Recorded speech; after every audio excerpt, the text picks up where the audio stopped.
21ኛው ክፍለ ዘመንና ጊዜ ብዙዎቻችን ጊዜን የምንመለከትበት አተያይ አሁን ጊዜው ከሚፈቅደው ጋር የሚሄድ አይደለም።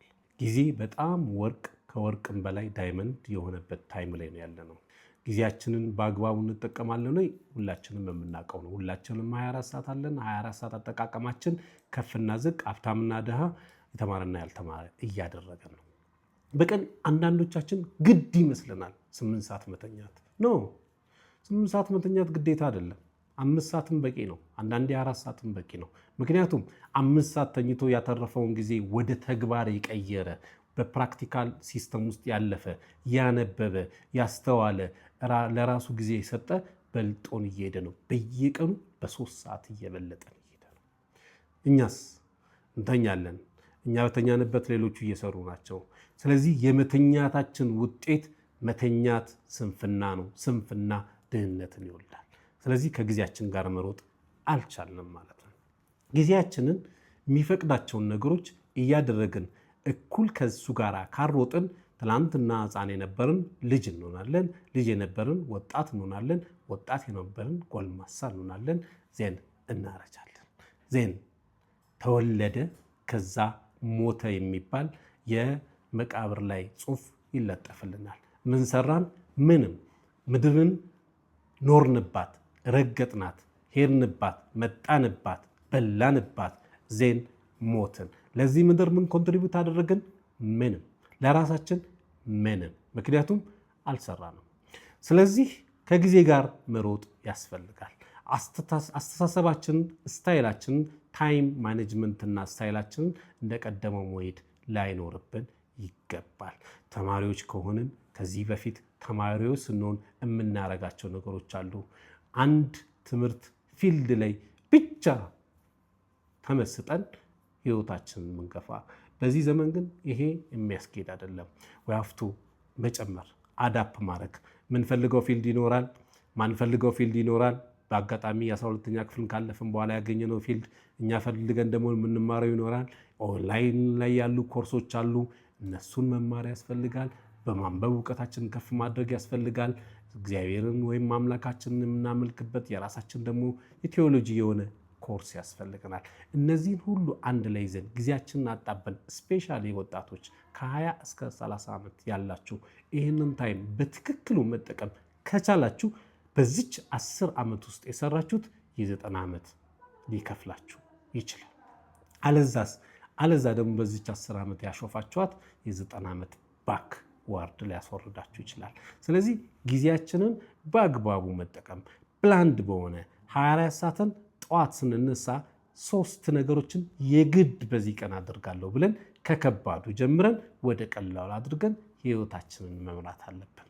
እነዚህን መስራት አለመስራታችንን at the end of the day ርዘዝ ወይም ሪቫይዝ በማድረግ ቼክ ማድረግ ያስፈልጋል። ከዚህ በኋላ በሰላም በጤና በህይወት 3ቱን ነገሮች በምንፈልገው ፍጥነትና በምንፈልገው ኳሊቲ ከሰራን ቀኑን ኖረንበት አልፈናል ማለት ነው።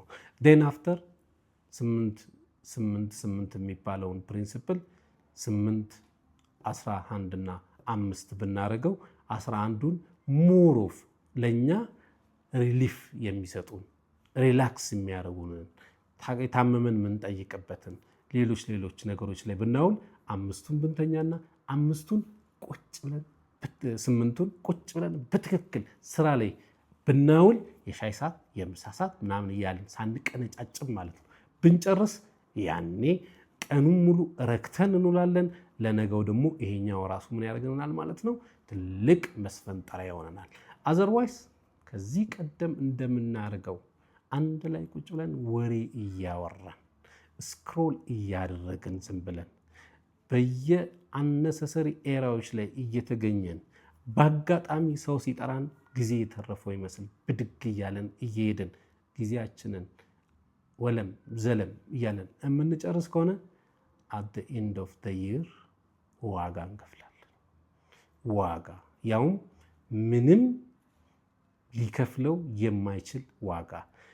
ለሰው ብር ብታበድሩት is better ጊዜያችሁን ከምታበድሩት። ጊዜያችሁን አላስፈላጊ ለሆነ ነገር አታበድሩ። ማይመለስ ነዋ።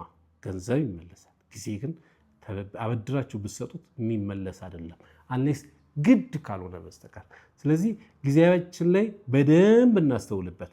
ጊዜያችን ላይና አይምሯችን ላይ እኛ ተቆጣጣሪ ከሆንን አይምሯችን አንዳንዴ ራሳችንን እየተቆጣጠረን አነሰሰሪ ስራዎችን እንሰራና አነሰሰሪ ጭንቀት፣ ጡዘት፣ እንደገና ደግሞ ሴንስለስ የሆኑ ስራዎችን እንድንሰራ ስሜታዊ እንድንሆን ስለሚያደርገን በአይምሯችን ላይ ልንነግስበት ነው እንጂ አይምሯችን እኛ ላይ እንዳይነግስ ያስፈልጋል። ስለዚህ በአይምሮ ላይና በጊዜ ላይ የነገሰ ሰው ህይወትን እንዴት መምራት እንዳለበት ያውቀዋል። ብዙዎቻችን ከራሳችን ጋር ጊዜ የለንም። ፕሊስ የራሳችን ጊዜ ያስፈልገናል። በነገራችን ላይ ከራሱ ጋር የራሱ ጊዜ ያለው ራሱን የሚጠይቅ ምን እያደረግኩ ነው የሚል ምን እየሰራው ነው የሚለውን የሚጠይቅ የሚመልስ ለሱ ጥያቄ ራሱን የሚያዝናና ሰዎች ና ሲሉት እሺ ሂድ ሲሉት እሺ የማይልና በራሱ ፕላን የሚንቀሳቀስ ሰው ሂሮ ጀግና ነው።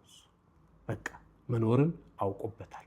እኛ ሀገር ላይ ትልቁ ችግራችን መንጋነን። ኑ ሲሉን እንሄዳለን፣ ተኙ ሲሉን እንተኛለን። ሰው የኛን ጊዜ ይጫወቱበታል። ምሳሌ ማንሳት ይቻላል። ከጥቂት ሰዓታት በኋላ ሰው ደውሎላችሁ በኋላ በዚህ ሰዓት ላገኝ እፈልጋለሁ ቢለን ብዙዎቻችን መልሳችን እሺ ነው። ምክንያቱም የኛ ጊዜ በፕላን ውስጥ የሌለ ስለሆነ ያኛው የደወለው ሰው የኛን ጊዜ ወደሱ ፕላን ውስጥ ይከተዋል ማለት ነው። ስለዚህ ጊዜያችንን ዊዛውት ኤኒ ፕሮፊት እናባክናለን። ጊዜያችንን መጠቀም መቻል አለብን። ለፈጣሪያችን የሚያስፈልገውን ጊዜ መስጠት አለብን። ምክንያቱም ክርስቲያንም ሆነን ሙስሊም፣ ሌላም ሃይማኖት ተከታይ አስራት የሚባል ነገር አለ። አስራት የጊዜም አለ። የጊዜ አስራት 10 ማለት ነው። በቀን 24 ሰዓት ውስጥ 2 ሰዓት ከ40 የኛ አይደለም፣ እንዲባረክ ስንፈልግ የምናደርገው ማለት ነው። ስለዚህ ሌላውን ጊዜ ግን በአግባቡ በሚያስፈልገው መንገድ ፕላንድ በሆነ ካዋልነው ካደረግነው ዊአር በጣም ጎበዞች ነን። ይህን የማናረግ ከሆነና ዝም ብለን እንደ አንጀት ጊዜያችንን ወደዛና ወደዚህ የምንጥለው ከሆነ ነገ እንቆጭበታለን። ያም ይመስለኛል ብዙዎቻችን እድሜያችን ሲጠየቅ ለመናገር የማንፈልገው። ምክንያቱም ይህን በሚያክል እድሜ ምን ሰራንበት? ይህንን መመለስ ስለማይችል ስራችን ሰው ምናቀው ምንችለው ምንድነው? እድሜያችንን መቀነስ። ይሄ እንዳይሆን በአግባቡ ላይፍ ስታይላችን ከጊዜ ጋር ያለውን በአግባቡና በሚመቸው መንገድ ህይወታችንን ወደፊት ሊያስፈነጥረን በሚችል ሁኔታ ገንዘብ ሊያስገኝ በሚችል አላልኩ። ገንዘብ አይደለም ለሰው ልጅ መሰረታዊ ነገር፣ ፍቅርና ሰላም ነው እንጂ። ሰላም ካለን ውስጣችን ማይጨቀጭቀንና የሰራነው ነገር ሁሉ ፒስፉሊ ያለፈ ከሆነ ከሶሻል ላይፋችን ላይ በፍቅር የደረጀ ከሆነ ሰው ምናከብር ሰው የሚያከብረን ከሆነ ዛቲስ ገንዘብ፣ ያ ነው ገንዘብ እንጂ በኪስ የሚያዘው አይደለም።